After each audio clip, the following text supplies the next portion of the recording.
nothing is predictable, nothing is safe, no type of job is safe. You might as well pursue the thing you love.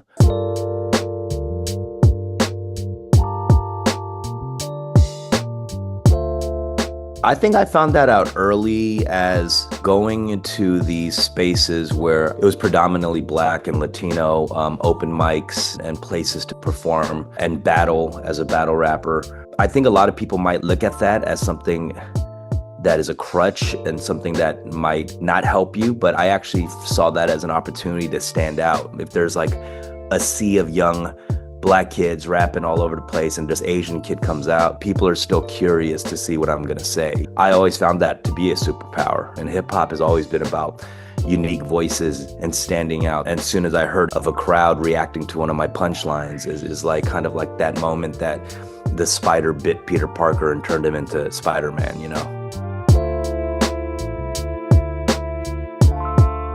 Me and Anderson's been friends since our early 20s as musicians coming up in the Los Angeles scene, playing a bunch of gigs, sleeping on couches and all of that stuff. And past few years, as both of us have been trying to break into the TV and film industry with our own stories and ideas, he brought an idea to the table.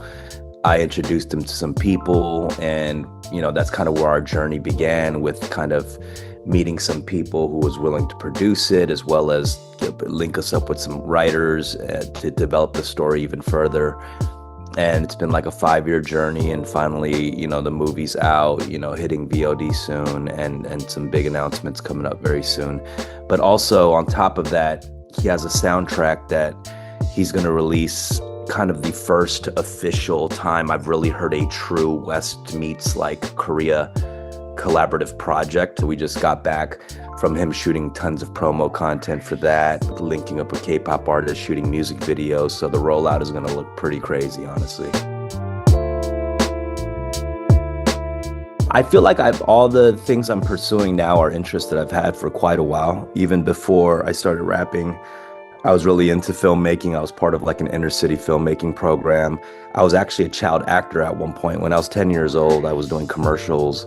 I did a PlayStation 1 commercial. So these are things that I actually dragged my mom to take me to, like whether it was auditions, finding an agent. So I think when I got into my teenage years, I got into music, but I'm kind of returning to things that I've always wanted to do. When I was making songs, I was directing my own music videos and kind of being able to use the tools and pursue the interests that I've had early on into my music. I'm kind of in my acting era right now, as well as writing. I'm doing both of those things, TV and features, but I have a big interest in television, I think. I grew up watching TV and growing up and learning all my humor from television and 90s sitcoms and all of those things. So TV is something I'm very interested in, and a lot of my acting stuff coming up is TV related. So I've co-directed every music video, but a few of my favorites are Safe, and it was actually commentary on Oscar So White, like that time that was happening, and wanting less like people of color in these roles. The other night I watched the Oscars and the roster of the only yellow men were all statues. Superimposing my face on iconic white actors' faces, and this was like pre-AI and deepfake and all that stuff. So that was a fun one to do. A lot of the ones I've shot in Korea are great. Water, Hyung. Yeah, I just have like so many music videos, and it's great looking at them because none of them ever had a real budget. Indie filmmaking at the most lowest budget levels. And I think that's great, and I think a lot of my creativity came from that. It's like using the limited resources to create something great.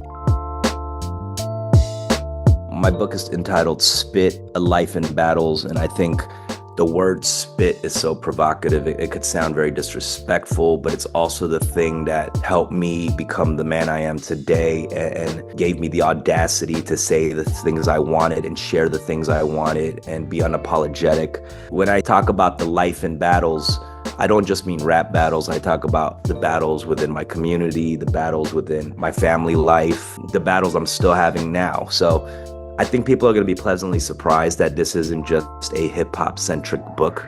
It's a very gritty Asian American story, and one that we haven't seen before. And I think many memoirs we've seen are talking about more of an Asian American person who's a fish out of water. This is like a very confident young man who had a coming of age in a field that requires a lot of confidence, that requires, a lot of grit. And a Southern California Asian American story, and I'm excited for people to read about that. Didn't even feel like a decision. I started slowly transitioning out of school. I started missing days and then missing months, and it just all of a sudden I'm just not in school anymore. And it was crazy, because my parents didn't know for like 2 years. I think that's just like a testimony to how busy my parents were with their own lives and, going through a lot within the household. Like there was a lot of domestic abuse and violence in my household, and I can see the stress stacking up on my father and his alcohol problems and gambling problems. And they had a whole list of problems of their own, which gave me a little bit too much freedom to kind of roam the streets of LA.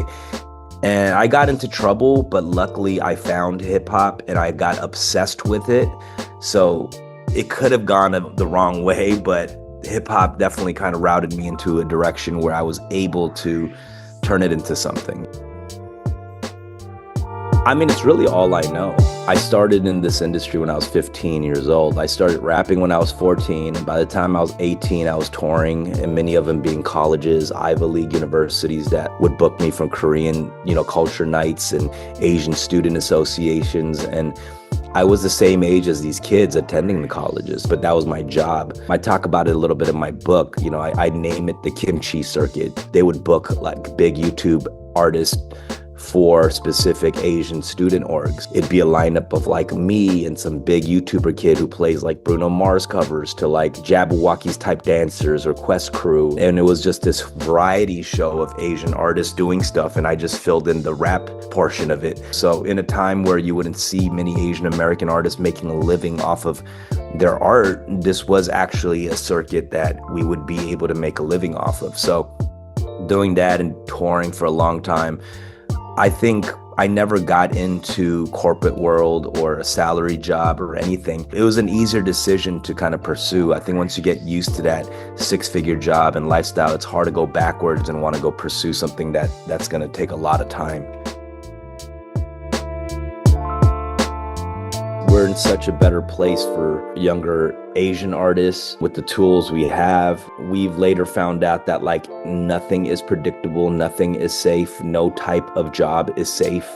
You might as well pursue the thing you love and fail at that than anything else you thought was more safe to pursue. That's my biggest advice, is be fearless in what you're pursuing. There's no safer route.